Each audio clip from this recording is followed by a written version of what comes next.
Pépite ou Pépin, c'est le podcast sans langue de bois et sans tabou autour de l'investissement immobilier et de l'entrepreneuriat, mais pas que. Vous avez toujours eu envie de connaître le secret des personnes qui ont trouvé la bonne idée, le bon business ou le super investissement immo qui a changé leur vie? Comment faire pour vous en inspirer et atteindre vos objectifs, qu'ils soient financiers, immo, business ou perso? Nous, c'est Valérie et Sophie, sœurs investisseuses et coach en immo, et on vous dévoile en toute transparence les coulisses des projets hors du commun faits par des personnes comme vous et nous. S'ils ont pu le faire, alors vous aussi. Bonne écoute!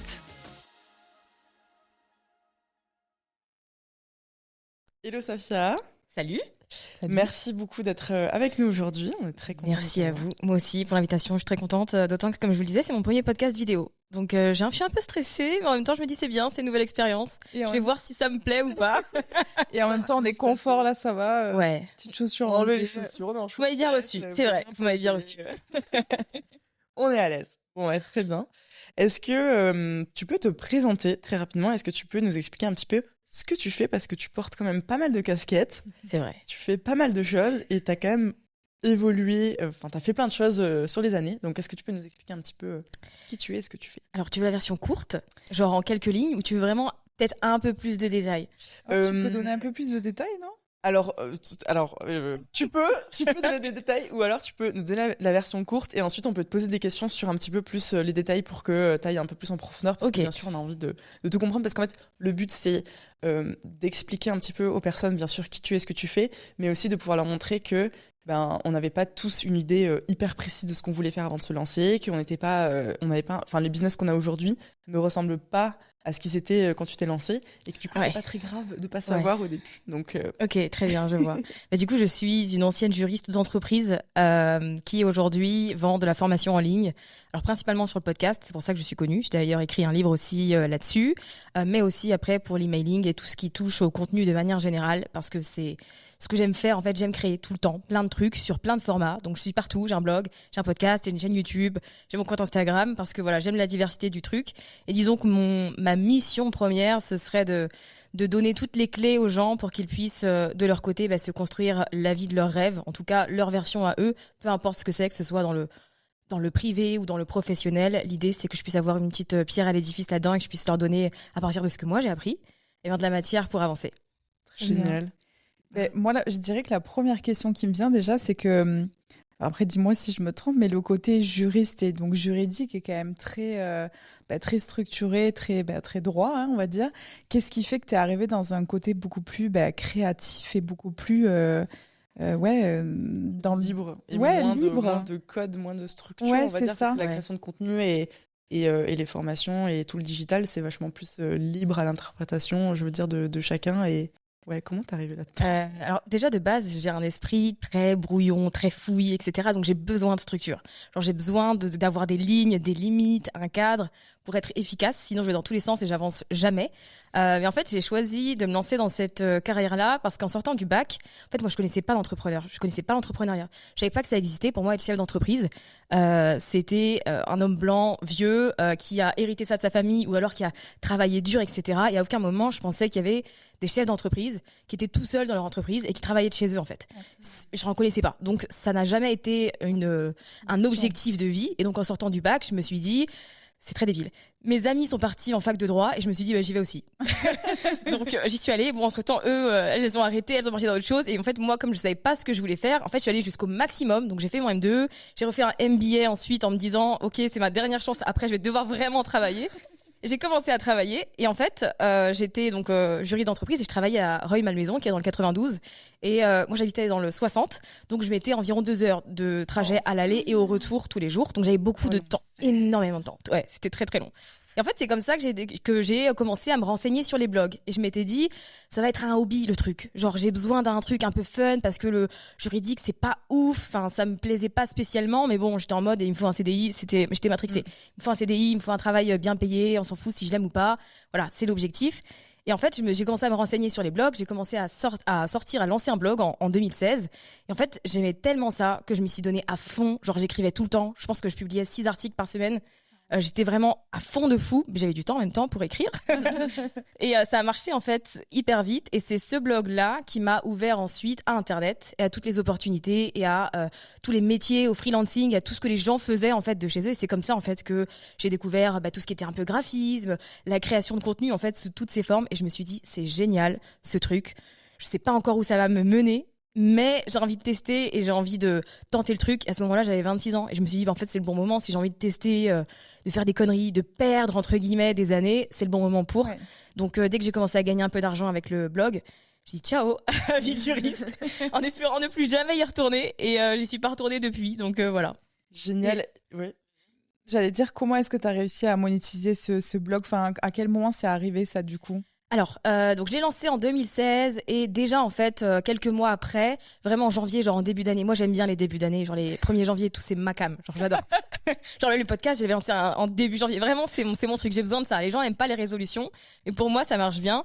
Et donc j'ai commencé par des collaborations avec des marques. Okay. Et donc j'ai commencé un peu comme ça et je me suis dit ouais c'est cool, c'est hyper intéressant et j'ai commencé à faire des petites recherches.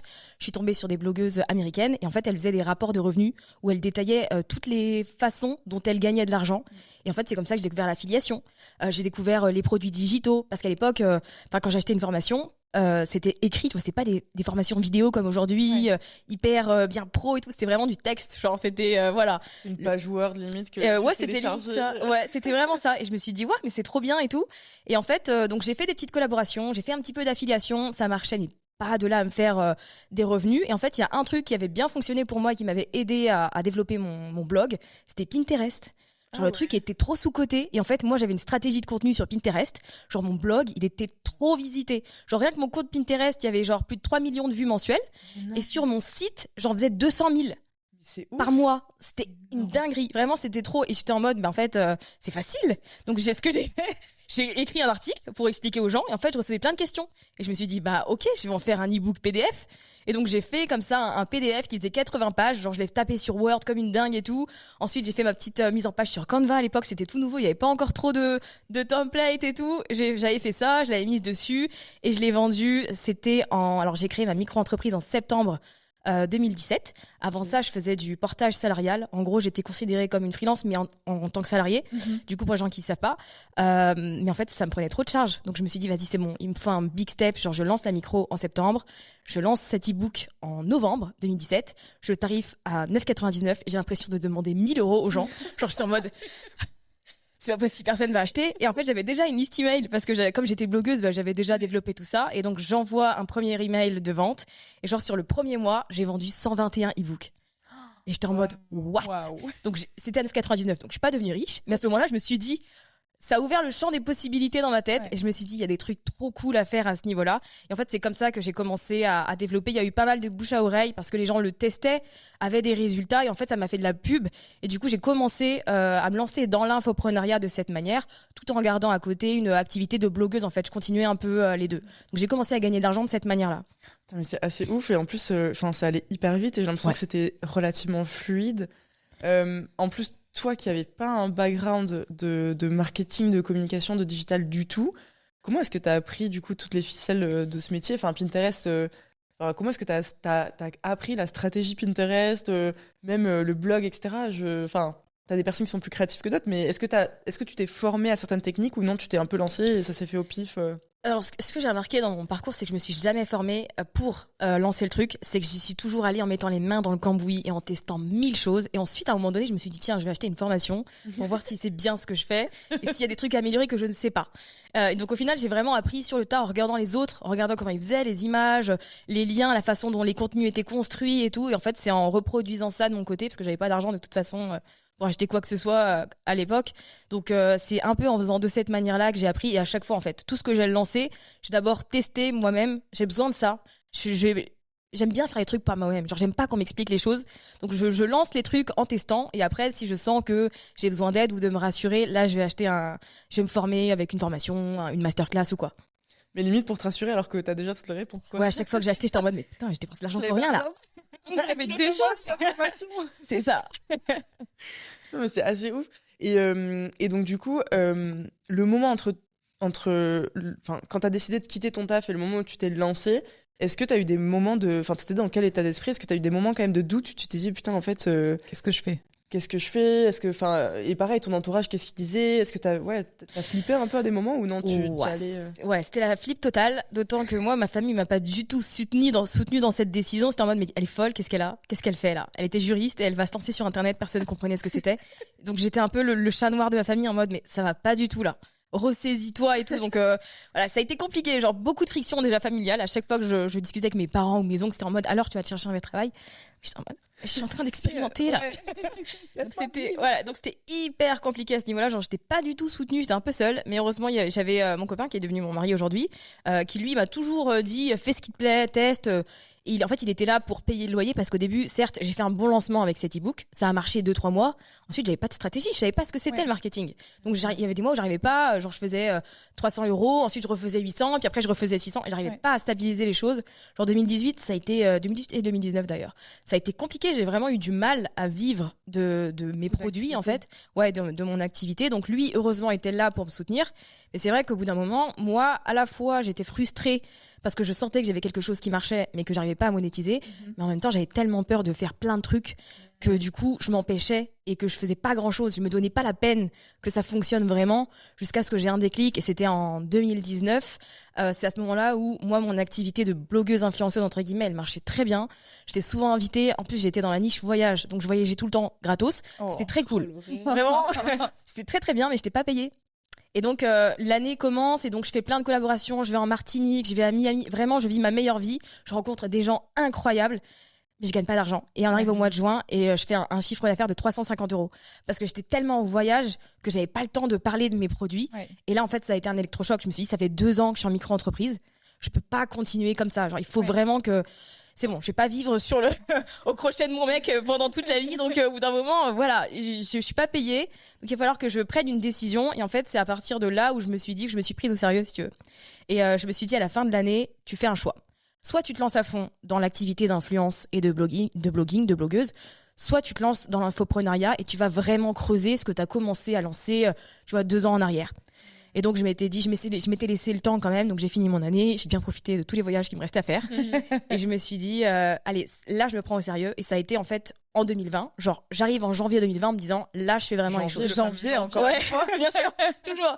Et au final, j'ai eu raison, puisqu'en 2020, on a eu le confinement et le Covid. Donc, on n'a pas pu sortir. Mais vraiment, en fait, toutes les années qui ont précédé, j'ai appris énormément, mais j'ai trop galéré. Vraiment, j'arrivais pas à gagner des sous. C'était hyper irrégulier. J'y vais dans la peur tout le temps, en fait. Mais c'était justement, j'allais dire, c'était dû à quoi, tu penses, cette peur? Est-ce que t'avais peur de tester, de te planter? T'avais peur de demander de l'argent? Parce que des fois, c'est dur aussi de vendre. Ouais. En fait, qu'est-ce qui te faisait peur? Parce que tu avais déjà testé certaines choses en plus à ce moment-là. Du coup. Ouais, j'avais déjà testé certaines choses. Il y avait la peur de me rendre visible. Moi, j'ai toujours été le genre de personne qui se met au fond de la classe, qui parle pas, je lève pas la main. Genre vraiment, si je suis dans une pièce, je peux ne pas être là, tu le remarqueras pas. Ouais. Donc j'ai toujours voulu me cacher, et c'est pour ça que j'ai commencé par Pinterest et un blog. Genre on me voyait pas. Ouais. Ah ouais. Donc ça a été le compte Instagram, je l'ai développé après. Et encore, quand j'étais blogueuse et que je faisais des photos, j'étais toujours de dos. Je faisais jamais des photos où j'étais de face. Ouais. Donc il y a eu cette volonté-là aussi de rester dans ma bulle, voilà, de pas m'exposer parce que peur de la critique, peur du jugement et toutes ces choses-là. Et effectivement, le fait de tester des choses et de rater publiquement. Ça, pour moi, ça me retenait, mais à un point, alors que j'étais personne et tout le monde s'en fout. Mais à ce moment-là, j'étais en mode, je peux pas rater. Je peux pas rater et que les gens me voient en plus. C'est impossible. Donc du coup, je m'empêchais de faire plein de trucs. Ouais. Ouais, j'allais dire, et du coup, c'est le fait que tu as arrêté d'avoir, enfin, tu t'es dit, ben, je vais quand même y aller publiquement, c'est pas grave, ou parce que tu t'es laissé la deadline jusqu'à du coup 2020. Qu'est-ce qui a fait que tu t'es poussé et que tu y as été quand même, quoi? En fait, si tu veux, à ce moment-là, j'avais des amis, des copines entrepreneurs que je m'étais faites sur Insta, et je voyais qu'elles lançaient des trucs et qu'elles étaient à fond et que je faisais pas un tiers de ce qu'elles faisaient. Vous voyez qui c'est? Aline Bartoli de The Bee Boost. Oui. En fait, on s'est rencontrés en 2018.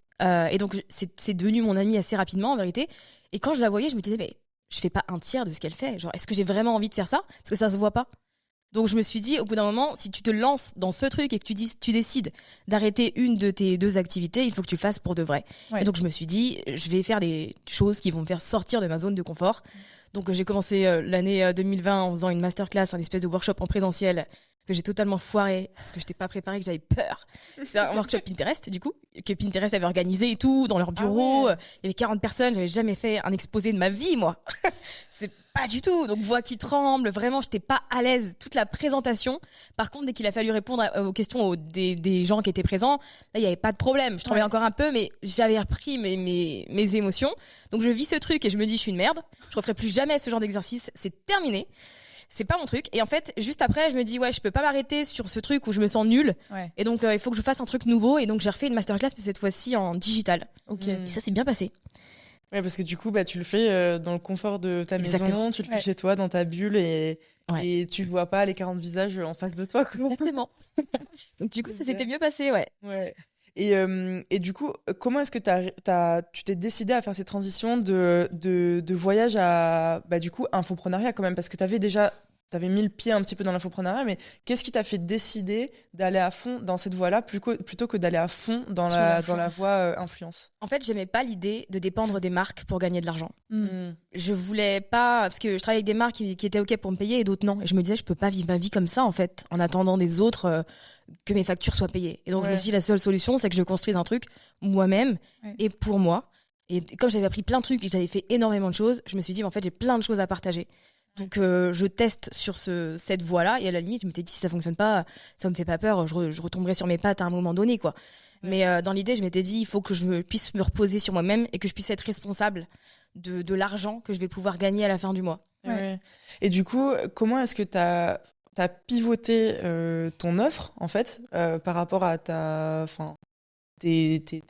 leads, tes prospects, ta communauté? Comment est-ce que t'as fait? Parce que du coup, t'as quand même gardé ce blog et t'as commencé à poster un peu plus sur Pinterest, etc. Ou est-ce que t'as complètement changé et c'est là où t'as créé d'autres canaux de communication pour pouvoir parler un peu plus des formations et des ressources que tu proposes? Ouais. Genre, en fait, j'avais déjà la plupart de mes canaux quand j'ai pris cette décision, parce qu'on était fin 2019. Donc, j'avais déjà le blog, le Instagram était lancé, j'avais déjà le podcast, je l'avais lancé en janvier 2019, du coup, toujours en janvier. Donc, j'avais déjà, si tu veux, tous les actifs. Et je me suis dit, je vais faire la transition petit à petit. Donc, j'avais commencé un peu avant la fin de l'année à transitionner mon contenu d'une niche vers l'autre. Et en fait, je me suis rendu compte, certes, il y a des gens que ça n'intéressait pas du tout. Donc, j'ai eu quand même une année, voire une année et demie après, où mon compte, vraiment, il stagnait parce que entre les gens qui partaient et ceux qui arrivaient, j'évoluais pas. Donc, c'était hyper frustrant.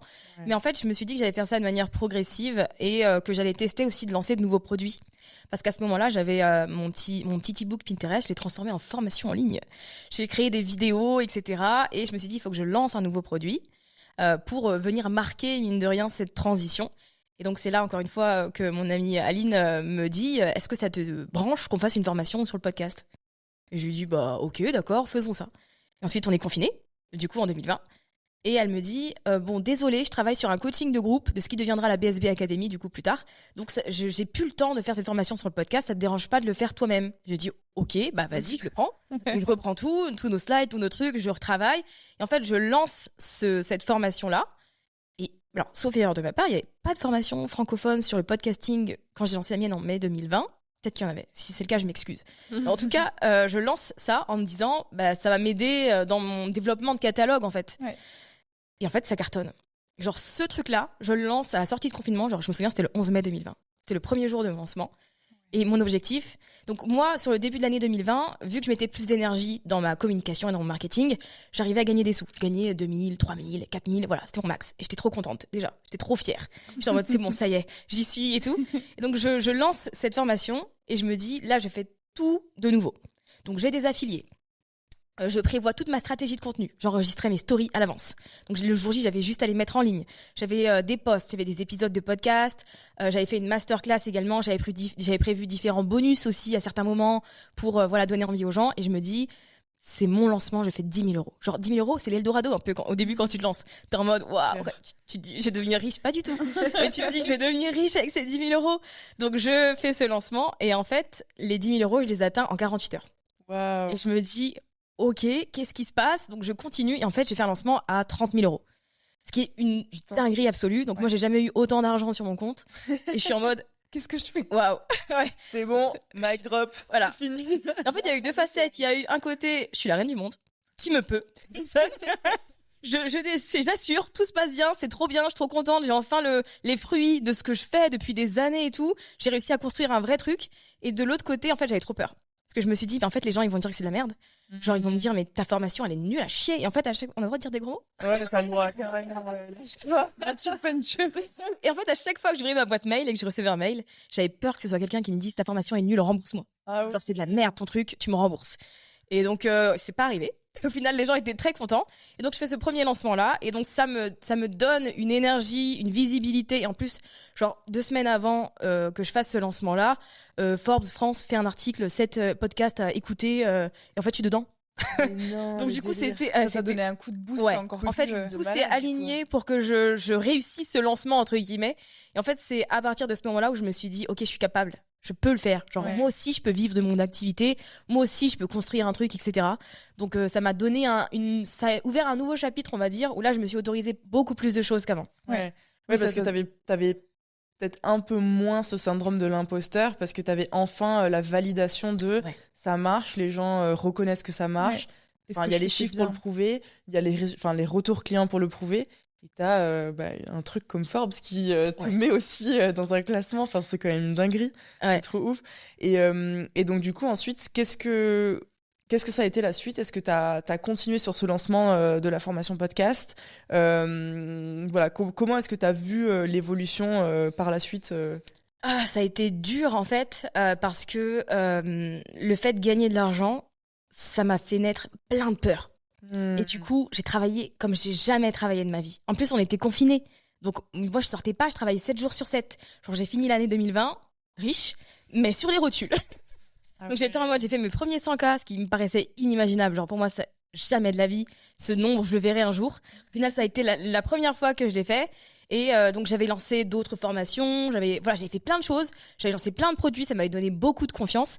En fait, j'étais éclatée. J'avais toujours peur. À chaque fois que le mois commençait, je me disais comment est-ce que je peux faire pour refaire le même chiffre d'affaires que le mois dernier ou plus, mais je peux pas faire moins, sinon ça veut dire que je suis une merde et que j'y arrive pas. Donc, je me mettais une pression de dingue, c'était jamais suffisant. En fait, à la fin de l'année, j'avais de l'argent et j'avais toujours peur, en fait. J'étais toujours dans mon insécurité. Et je me suis dit, mais en fait, ça sert à rien ce que je fais là. Parce que je gagne de l'argent ou pas. Ou que j'en gagne pas, Ouais, je suis toujours stressée pour l'argent. Et en fait, j'étais tellement stressée que j'étais devenue un écureuil. Genre, je me payais quasi pas et je laissais tout sur le compte de la société. Comme si, je sais pas, il va arriver un truc demain.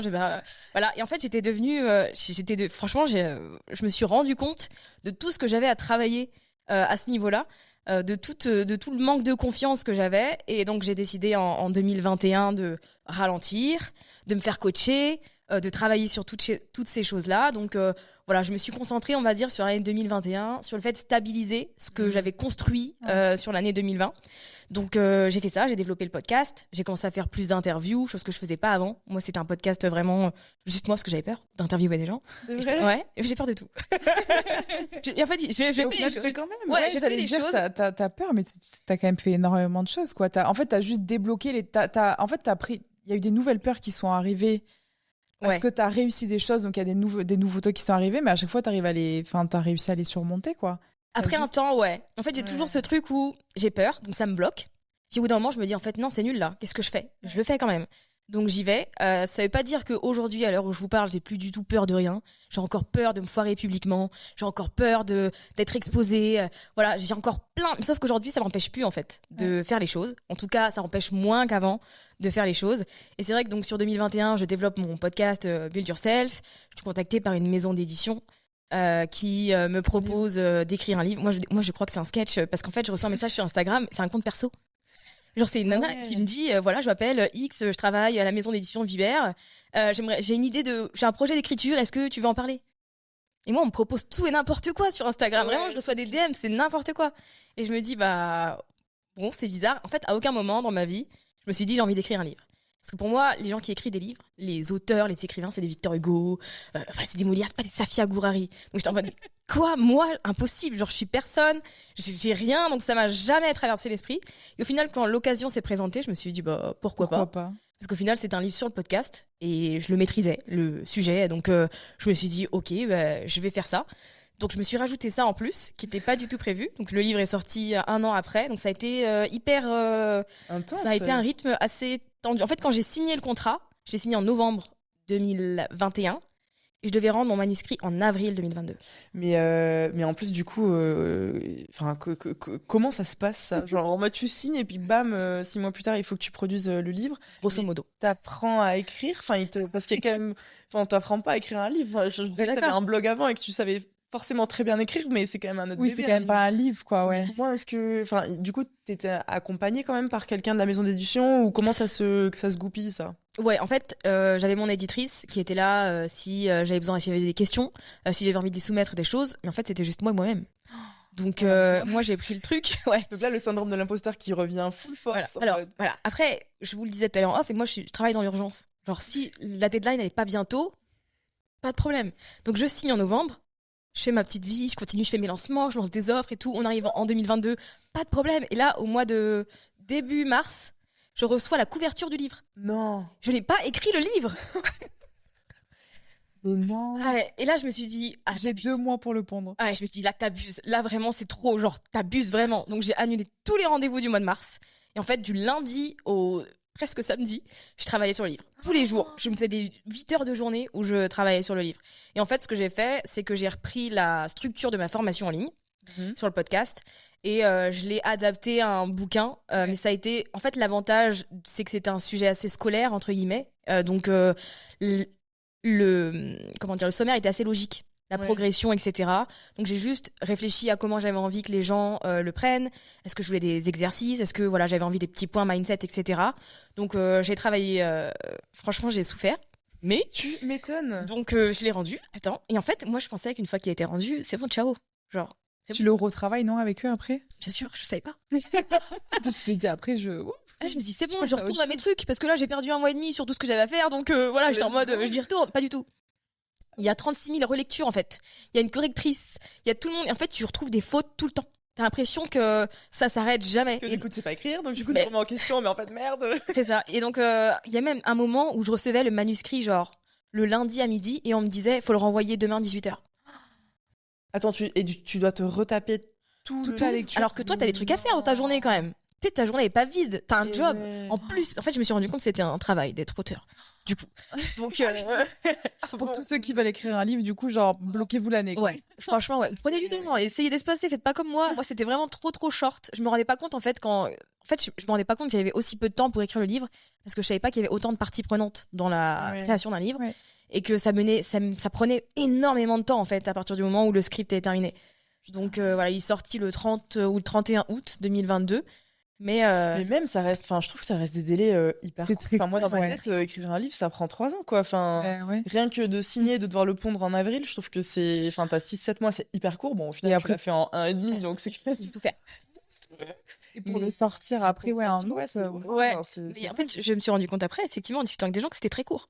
Et pour moi, en fait, vu que j'avais pas l'expérience, Oui, t'as pas je me renégocié les suis dit, délais, je me t'as suis pas... pas dit, je vais pas leur dire, bah non, en fait, j'ai besoin de plus de temps parce que j'avais jamais fait l'exercice. Mais des fois, justement, l'inconscience ou ne pas connaître, ne pas savoir, ça te protège de ouf. Ouais. Et ça te permet de faire des trucs de malade. Ouais. Enfin, t'as pas encore connu la douleur. C'est Enfin, tu peux y aller. Tu penses tête baissée, tu dis, ok, c'est pas grave, j'y vais. Exactement. Je pense que si j'avais su tout ce que ça impliquait, je l'aurais peut-être pas fait à ce moment-là. Ouais. Parce que j'étais vraiment en train j'étais en train de construire des trucs et tout. J'ai dû mettre en pause au final. Des trucs que j'ai dû laisser tomber, etc. Ouais. Donc ouais, je pense que c'est mieux de pas savoir. Comme ça, au moins, tu te lances et puis voilà. Et puis, Ouais. t'as plus le choix. La naïveté un peu. Ouais, c'est ça. Mais du coup, est-ce que bon, ce livre du coup n'était pas du tout dans tes objectifs, Pas du dans ta vision, enfin pas du tout. C'est tombé du ciel, ce qui est quand même hyper ouf. Est-ce que avec le recul, bon, outre la douleur que ça t'a infligé, est-ce que c'était quand même une bonne expérience? Est-ce qu'aujourd'hui ça reste une source de trafic peut-être pour ton business, ou à l'inverse, tu penses que c'est pas forcément plus intéressant que ça d'écrire un livre? Alors, d'un point de vue business et chiffre d'affaires de manière directe, je dirais que c'est pas le plus intéressant. Mhm. Je crois que de septembre à décembre, j'en ai vendu un peu moins de 2000 Ok.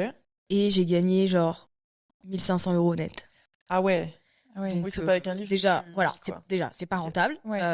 Et ensuite, en fait, ce qui est cool, c'est la crédibilité que ça m'a Mhm. apporté. Maintenant, voilà, j'ai écrit un livre, je suis autrice, donc ça fait, voilà, c'est mieux. C'est sérieux. Ouais, c'est beaucoup plus sérieux. Ça m'a aussi fait connaître auprès de professionnels du podcast qui ne me connaissaient absolument pas parce que je ne suis pas sur LinkedIn. Donc du coup, ça m'a ouvert à un autre niveau à ce niveau-là. Et pour moi, et c'est comme ça que je l'ai vu, c'est que c'est la possibilité pour les gens de se former au podcast à petit budget.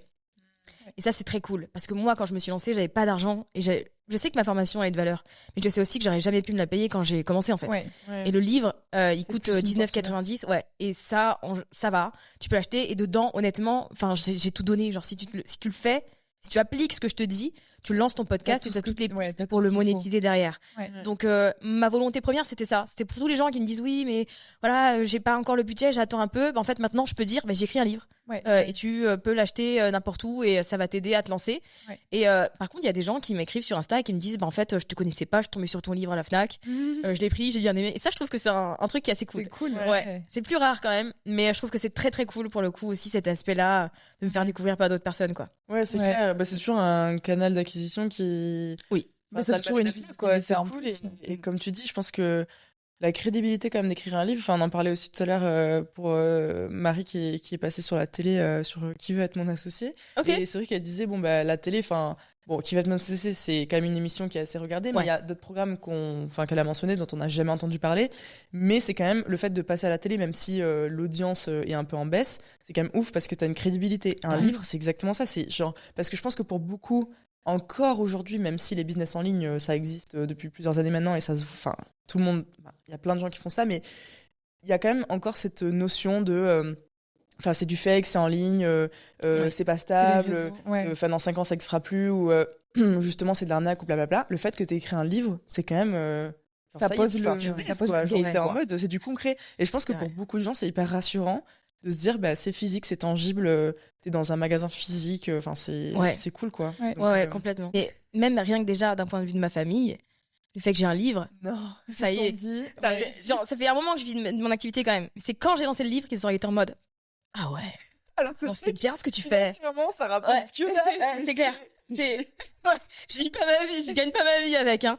Mais pour eux, ça a été genre. C'est vraiment final, quoi. Ouais. Ça a été, je l'ai lu, il est bien, j'ai appris, j'ai envie de lancer mon podcast maintenant et tout. Et en fait, c'est à ce moment-là que je me suis dit que c'est vrai que ça apporte une dimension différente, effectivement, dans le fait de rassurer les gens. Ouais. Même si, comme tu dis. Oui, c'est pas ça. Et puis, c'est le travail, tout ce qu'il y a eu en amont qui fait que ce livre après est sorti. Mais en soi, c'est pas ça qui va imposer la notoriété, ce que tu avais construit jusque-là. Enfin, c'est tout ce que tu as fait avant, quoi. On est d'accord. Et voilà. Ce qui est bien aussi, c'est que ça m'a différencié de tous mes concurrents. Parce qu'il n'y a pas de livre de leur côté, en tout cas dans ceux qui vendent de la formation en ligne sur le podcast. Et du coup, ça m'a permis d'avoir une longueur d'avance, on va dire. Enfin, en tout cas, de la garder. Parce que j'ai lancé entre guillemets dans les premiers. Ouais. Et donc, le fait que j'ai le livre ensuite, ça m'a aidé à ce niveau-là, et ce qui est plutôt cool. Ouais. Voilà. Et justement, tu l'utilises dans ta communication. Enfin, t'en parles quand même si. Alors. J'essaye, ouais. Il est partout. Il est disponible sur mon site, il est sur la page d'accueil, etc. Mais c'est vrai que c'est pas la chose que je mets le plus en avant. C'est vrai, ça vient dans les discussions. Et en plus, je me suis rendu compte qu'il y a pas mal de personnes qui étaient clientes chez moi, qui l'avaient quand même acheté. D'accord. Je t'en vois, mais pourquoi? T'as déjà tout. Ouais, t'as tout. T'as en vidéo, t'as des tutos techniques, c'est différent, etc. Mais bon. Et au final, c'est vrai que j'en parle, mais je devrais peut-être en parler beaucoup plus. Mais bon, voilà, c'est comme pour tout. Après, c'est un job. Hein. Si je parle du livre à fond, dans ce cas-là, qu'en est-il de la formation et des autres produits, etc. Sachant que moi, c'est avec ça que je gagne ma vie, avec la formation en ligne, pas avec le livre. Oui, donc, tu fais des choix aussi par rapport à ce qui est vraiment rentable, quoi. Exactement. Justement, j'allais te demander, parce que tu as plein de casquettes différentes. Donc, comment est-ce que tu jongles entre tout? Parce que je trouve que déjà, quand tu as une boîte, un produit, d'essayer de parler de ton produit, de ton service sur déjà plusieurs canaux différents, c'est compliqué. Mais si en plus tu dois mettre en avant plusieurs produits qui peuvent être complémentaires, mais qui aussi peuvent ne pas l'être, parce que tu as des gens qui sont hyper intéressés par le podcast, mais qui vont pas du tout être intéressés par d'autres formations dans le business, par exemple, qui veulent vraiment que du podcast, donc tu vas pas forcément pouvoir leur vendre un deuxième produit. Donc il faut vraiment que tu communiques sur les différentes formations que tu as, sur les différents produits que tu as, sur les différents... Donc en fait, comment tu t'organises? Au début, j'ai été très structurée dans le sens où je faisais un mois, un focus sur une formation. D'accord. Donc, par exemple, en janvier, focus sur l'emailing et je vendais ma formation projet d'email. Je faisais une masterclass, etc., etc. Parce que du coup, petite parenthèse, tu as quoi comme formation Alors, j'ai fait le tri récemment. J'étais en phase de... Je suis en quête de sens, il y a pas longtemps. Donc, j'ai fait le tri. Aujourd'hui, j'ai, alors, on va dire en produit fixe, j'ai une formation sur l'emailing. J'ai une formation sur le podcasting pour les entrepreneurs. Et j'ai également une formation pour former les podcast managers. Donc ça, on va dire que c'est les 3 piliers aujourd'hui de ce que je fais. Avant, j'avais une formation qui était une sorte d'accompagnement de groupe où j'enseignais à créer une formation et à la vendre, à faire des lancements, etc. J'avais ma formation Pinterest que j'ai arrêtée depuis. Donc en fait, j'ai toujours testé plein de choses. Et donc ce que je faisais, parce qu'effectivement ça fait beaucoup, donc je faisais le mois de janvier, eh bien je suis sur tel produit, et donc tout mon focus, tout mon contenu sur le podcast, sur la newsletter, je faisais souvent aussi des masterclass live sur ce produit-là. Hop, on passe à un autre mois et je passais à un autre produit. Et en fait je faisais ça toute l'année, on va dire.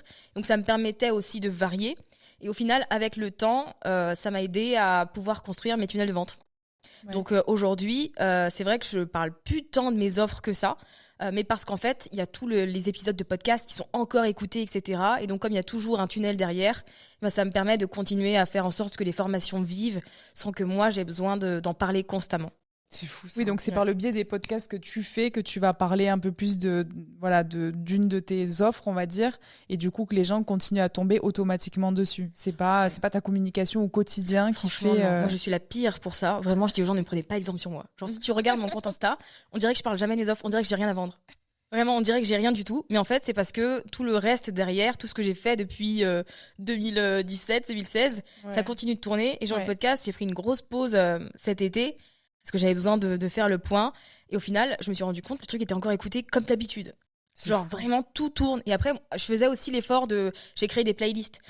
Donc j'ai créé une playlist avec tous les épisodes sur l'emailing, une autre sur le podcast. Donc ça, c'est des choses que je remettais en avant à travers ma newsletter, parfois aussi en story, etc. Donc j'en parlais quand même. Ouais. En fait, je me suis rendu compte que tous les épisodes que j'avais créés depuis tout ce temps-là, ils continuaient à être écoutés. Il y avait encore des gens qui continuaient de me découvrir et pour qui c'était nouveau. Et il y avait 250 épisodes et c'était beaucoup. Donc ça m'a aussi rassuré dans la pause que j'étais en train de faire. Mais du coup, effectivement, en fait, tout le contenu qui avait été mis en ligne depuis, il est toujours valable aujourd'hui. Et donc, je me contente, entre guillemets, de le relayer ou de le faire vivre un peu. Mais c'est vrai que je suis pas du tout la personne qui a une communication, aujourd'hui, en tout cas à l'heure actuelle, très structurée, très organisée, où je sais qu'à tel moment, je vais parler de telle chose, etc. Ouais. Mais justement, je trouve que c'est hyper intéressant ce que tu dis, c'est hyper dingue de savoir que ça peut marcher comme ça aussi. Parce que nous, tu vois, la différence, c'est qu'on est constamment dans la communication. Ouais. Parce que pour l'instant, après... Nous, on est un peu plus sur Instagram, donc du coup, c'est du contenu qui est plus éphémère. Ouais. Et alors que quand tu as un podcast ou quand tu as une chaîne YouTube, c'est plus durable. C'est plus durable. Et donc, en fait, de savoir que tu as des tunnels de vente qui sont en place, qui continuent de tourner malgré le fait que tu ne produis plus de nouveaux contenus, ou en tout cas que tu as fait une grosse pause, c'est génial. Et je pense que c'est un peu la consécration quand tu as ta boîte, pas la consécration, mais en gros, de savoir que tu peux souffler et en fait ça va continuer de tourner parce que c'est dur, tu sais, quand t'es à ton compte. Et en plus parce que du coup dans ta boîte c'est toi qui gères tout. Oui. Ou tu bosses avec j'ai une assistante, mais sinon c'est tout. Moi je suis pas le genre de personne qui rêve d'une grande équipe, etc. Genre, moi j'aime bien faire les trucs. J'aime bien encore les trucs techniques et tout. Donc j'ai délégué j'ai testé à un moment donné d'avoir une rédactrice web, d'avoir une personne qui s'occupe de ci, une personne qui s'occupe de ça, et en fait non, en fait, ça me plaît pas, ça me convient pas. Donc, je fais de cette manière. Donc, honnêtement, c'est pratique. Mais après, voilà, ça vient avec des concessions dans le sens où, par exemple, vous êtes beaucoup sur Instagram. Mm-hmm. Moi, mon compte Insta, pendant très longtemps, il était quasi inactif. Genre, je faisais que des stories parce que j'avais pas le temps de créer des contenus là-dessus. Donc, je voyais les gens développer leur compte Insta. Il y a aussi ce truc de comparaison. Ah ouais. Donc, tu vois les gens à côté de toi qui grandissent, qui mettent du contenu tout le temps, qui font des lives et tout. Pendant que toi, tu le fais pas en fait. Ouais. Donc il y a aussi ce truc d'accepter que tu fais les choses à ton rythme et que tu te concentres sur ce qui est important pour toi. Ouais. Voilà. Et moi, c'est vrai que j'ai jamais été du genre à prioriser le contenu court. Parce que ça me frustre en fait de savoir que je vais travailler à fond sur un contenu et que y a pas beaucoup de gens qui vont le voir. Genre ça m'énerve. Vraiment. Donc c'est pour ça aussi que je suis partie je fais beaucoup de contenu long, mine de rien, genre le blog, podcast et YouTube, c'est encore actif aujourd'hui, les trois. Donc c'est sûr que c'est des contenus longs. Je fais de temps en temps des contenus sur Insta, etc. Mais c'est vrai que ça vient avec des concessions quand même. Faut le savoir quoi. Ouais. Et quand justement t'as voulu prendre cette pause et ce ralentissement un peu cet été, est-ce que tu t'es permise entre guillemets aussi de le faire parce que tu savais que tu avais ce contenu long derrière, ou c'est juste après coup que tu t'es dit tiens, tout ce que j'ai fait jusque-là, ça a fonctionné? Dans quel sens ça a marché ça plutôt? Parce que c'est une discussion qu'on a un peu toujours, mais c'est difficile de ralentir et d'accepter à un moment donné de faire une pause. Je pense que c'est un truc que très tous les entrepreneurs vivent à un moment donné. C'est à quel moment waouh. Ouais, et malheureusement, on attend d'être à un stade où on est un peu dépassé pour se dire qu'on va faire une pause. Mais c'est vrai qu'en fait, j'étais arrivée à un stade où j'avais besoin de faire un break. Je me suis pas dit tout le contenu que j'ai fait, il va suffire, etc. J'étais en mode j'en peux plus en fait. Ok. J'en peux plus, il faut que j'arrête. Donc j'ai décidé de tout couper. Et vraiment, c'est la première fois de ma vie que j'ai fait ça. Et j'ai juste mis un mot sur mon podcast et j'ai dit je reviendrai en août. Je sais même plus si j'ai donné une date. Je me suis dit soit approximative parce que tu sais pas quand est-ce que tu reviendras pour de vrai. Ouais. En fait, j'étais arrivée à un stade où j'étais tellement pas dégoûtée par la création de contenu, mais j'en pouvais plus. Et j'arrivais à un stade où je me disais est-ce que j'arrête le podcast ? Est-ce que j'arrête ? Voilà, j'en ai marre. J'ai plus la petite étincelle pour créer le contenu comme avant, etc. Donc je me suis dit, je fais un break. Donc j'ai tout coupé. Genre, je refusais toutes les propositions qu'on m'a faites. Et juste, j'ai passé des jours où je faisais rien, j'étais dans mon canapé. Et je vais pas vous dire en mode, oh, c'était trop bien et tout. Non, j'ai culpabilisé à mort. Tous les jours, je me disais, mais là, tu pourrais être en train de faire un truc, etc. Et en fait, je me suis autorisée, je me suis forcée. C'était dur en termes de lâcher prise. À, voilà, regarder, je regardais Netflix, je lisais des livres. Vraiment, je faisais rien parce que j'avais besoin d'un break. Parce que depuis 2017, j'ai jamais pris de vacances off. Genre vraiment, chaque fois que je partais en vacances, il y avait mon ordi avec moi. Ouais. Donc j'étais arrivée à un stade où c'était trop, j'en pouvais plus. Donc je me suis dit, j'ai plus le choix en fait. Moi, je suis très impulsive. Donc j'étais arrivée à un stade où soit je fais une pause, soit j'envoie tout valdinguer. C'était vraiment l'un ou l'autre. Donc ça vous parle. Ah Tout ouais. à fait. Mais ça me parle. Et en plus, justement, je me suis hyper reconnue dans la newsletter que tu as envoyée très récemment où tu parlais justement des cycles et du fait que tous les 3 ans, tu avais une espèce de remise en question et un besoin de renouveau un petit peu dans ta boîte, dans ta vie, dans tes activités. Et en fait, je me suis hyper reconnue là-dedans parce que moi, c'est exactement pareil. C'est qu'en fait, et genre, c'est un fléau, je n'arrive pas. C'est au bout de 3 ans, ça me saoule. Et je suis comme toi, j'ai envie de tout t'envoyer bouler. Ça me rassure. Non, Merci. Merci beaucoup. J'ai l'impression que je suis une énergumène quand je vois mes entrepreneurs. Je suis en mode, mais qu'est-ce qui va pas chez moi ? Mais parce que je pense qu'il y en a qui... Enfin, après, on est tous différents. Hein. Je pense qu'il y en a qui l'ont pas, mais je pense qu'aussi, il y en a qui l'ont, mais qui peut-être ont plus de capacité à continuer et qui vont se prendre un mur plus tard. Il y en a qui osent pas en parler parce que t'es quand même un peu dans la comparaison, t'es quand même un peu dans le voilà. Et je pense qu'on a cette tendance en tant qu'entrepreneur à quand même serrer les dents et continuer. Et c'est dur. En fait, c'est tellement. Je pense que ça demande tellement plus de force d'admettre que ça va pas et que t'as besoin de te poser 5 minutes. Et t'as cette peur aussi de dire, en fait, j'ai travaillé tellement dur pour ce business et il tourne maintenant. Genre, si j'abandonne maintenant, enfin, si j'abandonne, non, mais si je freine maintenant, du coup, je freine dans ma croissance, dans ma lancée. Du coup, mes chiffres, ils prennent un coup. Et donc, c'est dur de se dire, d'accepter ça, ouais. C'est super dur. Honnêtement, c'est hyper compliqué. Mais je trouve que ce qui est plus dur, c'est que quand tu laisses traîner le truc, moi je l'ai vraiment laissé traîner, t'arrives à un stade où t'as l'impression que t'as plus ta place. Tu te dis, qu'est-ce que je fous là ? Il faut que je change de travail, carrément. J'ai pas ma place au milieu de tous ces gens qui font tous ces trucs hyper cool. Genre vraiment, je suis une imposteur ou je me lève le matin, j'ai plus envie. J'ai plus envie de parler de mes offres, j'ai plus envie de créer du contenu. En fait, tu perds goût à tout. Et je pense que cette pause, même si elle est hyper inconfortable, elle est tellement indispensable. Parce que tu te fais un break et tu te dis, ok, est-ce que ça me manque ? Tu testes d'autres choses, est-ce que ça t'attire ? Est-ce que ça ravive un truc chez toi, etc. Moi, la semaine dernière, ça a contribué, on va dire, à me remotiver dans le truc. C'est qu'en fait, j'ai été à un séminaire. En fait, j'ai croisé des gens qui consomment mon contenu. Et qui m'ont dit, mais c'est trop bien ce que tu fais, abandonne pas ton podcast, s'il te plaît, et tout, nanana. Et j'étais en mode, bah ouais, en fait, j'ai ma place. Bah oui, j'ai ma place. Bah ouais, et en fait, des fois, ça prend ça aussi, ça prend la pause qui te permet de te dire, est-ce que j'ai toujours envie de faire ce truc ? Ou est-ce qu'au final, je sens que ça y est, c'est fini ? Est-ce que tu as le droit aussi de te dire, ok, ou est-ce que Alors, je pense que le plus important, c'est quand même si tu veux repartir, de changer les choses. Et de voir ce qui est le plus aligné, ce qui colle le mieux avec la personne que t'es aujourd'hui. Parce que t'es plus la personne que t'étais à 3 ans. Donc c'est important de se poser ces questions-là. Après, moi, je vais pas vous mentir, j'ai toujours pas les réponses.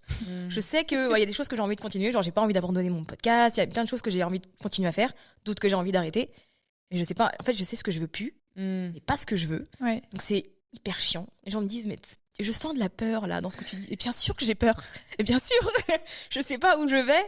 Mais je pense que c'est une transition qui reste importante. Et je pense que c'est important d'en parler parce que moi, avant que j'en parle, j'ai l'impression que s'il y a qu'à moi que ça arrivait. En fait, depuis que j'en ai parlé, il y a plein de gens qui viennent me dire, mais moi aussi, et qui se confient, on a des discussions hyper profondes. Et je me dis, mais en fait, c'est trop dommage qu'on soit tous là pour dire, j'ai accompli telle chose, voilà, le truc, c'est hyper bien. Et par contre, quand t'es dans une phase où... Tu te dis pas quand ça va pas pourquoi. Parce que tu vois, moi, je me suis pas laissée aller, mais vraiment, j'ai rien foutu. Donc ça s'est répercuté aussi sur mon chiffre d'affaires. Et je me suis dit, comment je vais faire ? Et en fait, en discutant avec d'autres gens, je me suis rendu compte que ça leur arrivait aussi, que c'était pas grave. voilà, c'est ok d'avoir des grosses baisses de chiffre d'affaires tant que toi, tu te réénergises, entre guillemets, tu reprends le temps de te remettre bien. Et je pense que c'est des choses sur lesquelles il faut mettre plus de lumière parce qu'on n'en parle pas du tout. On parle beaucoup des résultats. Et je trouve que c'est aussi important. Ouais, j'ai l'impression on parle pas trop du chemin et du questionnement. Et tu vois, je rebondis à ce que tu disais aussi tout à l'heure, que au début, les premiers milliers d'euros que tu gagnes, tu te dis genre, waouh, mais je pensais pas que en un lancement, un produit ou quoi, c'était possible. Et une fois que tu l'atteins, de te dire, c'est pas assez. Genre, tu craches sur les premiers 10 000 euros que tu as fait en te disant, mais attends, mais là, ce mois-ci, j'ai pas fait comme le mois dernier, du coup, c'est pas bien. Et donc, ça aussi, c'est un truc, c'est d'accepter. Et je pense que c'est très dur, de voir, parce que du coup, tu regardes l'année, éventuellement. Nous, on regarde encore mois au mois aussi, où tu te dis, truc, je trouve. Putain, mais le mois dernier, c'était un bon mois, mais là, je suis dans la merde. Alors que, en fait, à la fin de l'année, t'es pas dans la merde. Enfin, on est d'accord. T'as fait une bonne année, tu vois, mais. Et du coup, d'accepter aussi qu'effectivement, il y a des baisses. Et je pense que c'est ça aussi qui nous empêche parfois de s'arrêter. Parce que le flip de ne pas avoir le même CA le mois suivant, le flip complet. Alors que la boîte, elle est rentable, elle est sereine et tout. Pourquoi est-ce qu'on n'arrive pas du coup à. Mais c'est exactement ce que tu dis, c'est qu'on regarde beaucoup au mois. Moi, au lieu de se concentrer sur l'année, je suis sûre que si vous regardez votre prévisionnel, vous allez vous rassurer. En fait, c'est un truc qu'on fait pas. On regarde pas le truc à l'année. Et en plus, moi, ce qui m'a aidé aussi, c'était de me dire ce que j'ai fait jusqu'ici, ce que j'ai réussi. Genre, même si j'ai des mois où je fais pas beaucoup de CA, en fait, c'est pas grave parce que j'ai déjà fait plein de fois d'argent. Donc, je suis capable de le refaire. Et j'ai ce qu'il faut pour le refaire. Il faut juste que je me remette dedans, quoi. Je trouve que ça aide à se dire stop. Là, je sens que je suis au bord, enfin, je suis pas au bord du burn-out, mais voilà, quoi. Presque. Ouais, carrément. Je suis 100% d'accord. Et surtout, ce que tu disais tout à l'heure aussi, c'est super important, des fois, de remettre l'humain au cœur de ce que tu fais et le pourquoi tu le fais aussi, genre de retourner au contact des personnes, de tes clients, de tes élèves.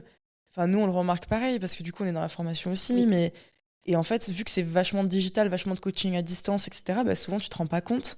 Mais quand tu revois les personnes en vrai et qu'elles te disent « Putain, mais merci, parce que t'as eu un impact de ouf dans leur vie », t'es là genre tu te rends compte de ce que t'as fait. Mais c'est vrai qu'en tant qu'infopreneur, tout en ligne, tu t'en rends pas compte, des fois t'oublies. C'est super important de prendre une pause, de relire les messages positifs, de revoir l'impact que t'as eu dans les gens et de reprendre une pause pour se dire ok, voici pourquoi j'ai lancé la boîte aussi, ce que je voulais, parce qu'au fond, tu lances ta boîte parce que tu as envie d'être à ton compte, tu lances ta boîte parce que tu as envie d'être créative, tu as envie de gagner de l'argent, etc. Mais tu as aussi une mission derrière d'aider les gens, tu vois, tu l'as dit, ton livre, tu l'as fait aussi parce que les gens, tu pouvais rendre ça accessible au plus grand nombre, tu vois, de lancer un podcast. Donc en gros, tu le fais aussi pour aider les gens. Et donc, des fois, tu peux perdre un peu ce sens, tu peux être tellement déconnecté de ce pourquoi tu le fais que c'est important de le remettre au cœur de ta vie, quoi, et de ton business. Complètement. Mais je pense que c'est le truc qui nous gâche un peu tous, qui fait qu'on arrive à ce point où on n'en peut plus, c'est qu'en fait, on perd ce pourquoi on a lancé notre activité au début, parce qu'on a tellement plus de responsabilités, il se passe tellement plus de choses, et du coup, on prend pas le temps de juste s'arrêter. Et tu vois, le fait que ce soit digital aussi, comme tu l'as dit, moi, ça m'a beaucoup isolée. Et je trouve que le fait de s'entourer, c'est hyper important. Et de faire l'effort, c'est sûr. Moi, je suis une casanière. Ça me saoule de sortir. Pareil. Voilà. C'est vraiment pareil. Et tu vois, je fais l'effort, entre guillemets, genre c'est dur, waouh. D'aller au café avec des gens dans les coworking et tout. Parce qu'en fait, ça galvanise et ça aide aussi à se remotiver, à se requinquer. Parce que si t'es casanier, qu'en plus t'es dans une période où c'est compliqué, en fait, tu vas t'isoler, tu vas te renfermer à fond. Et c'est dans ces moments-là que tu penses que t'as plus ta place, que ce que tu fais c'est nul, etc. Alors que si juste tu sors un peu et que tu vas te reconnecter aux autres, ça peut beaucoup aider, je trouve. Oui, dans un sens ou dans l'autre, en fait, tu nourris ce que tu es en train de... Soit, effectivement, tu rumines et donc tu vas pas du tout te sortir de ce trou. Enfin, ça va être beaucoup plus compliqué. Alors qu'effectivement, aller au-devant des... Enfin, on le remarque aussi parfois rien qu'en venant à Paris. Alors, je voudrais pas forcément vivre dans la pluie qu'on entend là. Mais juste à un côté où nous, en étant à Perpignan, parfois venir dans une plus grande ville, ça restimule. Rien que juste l'énergie qui circule et les gens qu'on rencontre, etc. T'as ce truc de vas-y, je repars et putain, je vais tout péter à Perpi la semaine prochaine, quoi. Alors que quand t'es dans un mauvais mood et que t'es tout seul, et encore nous, on est deux, donc c'est un peu différent, on peut discuter et tout, mais il suffit que les deux soient dans un mauvais mood, c'est pas... Pente descendante. C'est pas facile, quoi. Donc ouais, je pense que l'environnement que tu te crées et les personnes que t'as autour de toi sont aussi hyper importantes pour nourrir, mais le bon côté, quoi. Complètement. Et du coup... Toi qui es une personne très structurée, est-ce que tu te donnes une deadline pour repartir ou est-ce que tu te laisses le temps de te poser, réfléchir Non, je me suis mise une deadline. Parce Janvier. que, ouais. Sinon, ça peut durer très longtemps. Parce que c'est bien aussi d'être dans son canapé et de regarder la télé, c'est cool, hein. Mais là, je suis en mode, ok, je sens que j'ai envie de m'y remettre. Genre, Ok. l'envie est revenue. Quand je me lève le matin, j'ai envie. Ok. C'était plus le cas les derniers mois. Là, vraiment, je me lève le matin, j'ai envie. Donc, je me suis dit, en janvier, je relance le podcast. Voilà, je vais relancer ma communication. Je vais faire les choses sûrement un peu différemment de ce que je faisais jusqu'ici. Mais ouais, j'ai besoin d'une deadline parce que sinon, moi, je suis la reine de la procrastination. Ouais. Vraiment, c'est terrible. Donc, du coup, je suis obligée de structurer de cette manière. Ah, très bien. Bah, écoute, on a hâte de voir ça en janvier, du coup. On arrive un petit peu à la fin de ce podcast. Mais avant qu'on se quitte, on a 2 questions pour toi. Très bien. La première, c'est est-ce que tu peux nous partager une personne qui t'inspire ou un livre ou une ressource ou quelque chose qui t'a aidé ou qui t'aide en ce moment et que tu aimerais partager avec les personnes qui nous écoutent, qui nous regardent? Ouais, alors c'est très random, ça n'a rien à voir avec l'entrepreneuriat, enfin quoique. C'est pas grave. C'est la newsletter de Garance Doré. Je sais pas si vous voyez qui c'est. Ouais. Sa newsletter The Highlight, je crois. C'est une newsletter hebdo. Bon, elle est payante. Il y a quand même quelques newsletters gratuites, mais en fait, j'aime beaucoup sa façon d'écrire. Et c'est comme si je lisais un roman à chaque fois que je lis une newsletter. Donc, c'est la ressource que je recommanderais, ouais. C'est vrai, j'adore, elle fait voyager ça. Enfin, Ouais. ça fait des années que. Mais maintenant, du coup, tu viens de me ramener, genre. J'allais dire, ça 10 ans faisait en un- arrière. ouais, ça faisait Et un en fait, je moment vous que- explique, j'ai rangé ma bibliothèque et je suis tombée sur son livre Love, Style, Life. Mhm. Et je me suis dit, je vais aller voir ce qu'elle fait sur Instagram. Donc, je suis allée la voir et en fait, j'ai vu que aujourd'hui elle habite en Angleterre, qu'elle est mariée et tout. Ouais, totalement différent. Ouais, plus du tout. Et donc, du coup, ça m'a permis de revoir un peu, de retracer tout ce qu'elle faisait. J'ai vu qu'elle avait un podcast, évidemment, Ouais. qui est très cool d'ailleurs, qui s'appelle, je crois que c'est La Lettre. Non, ça c'est sa newsletter. Je sais plus.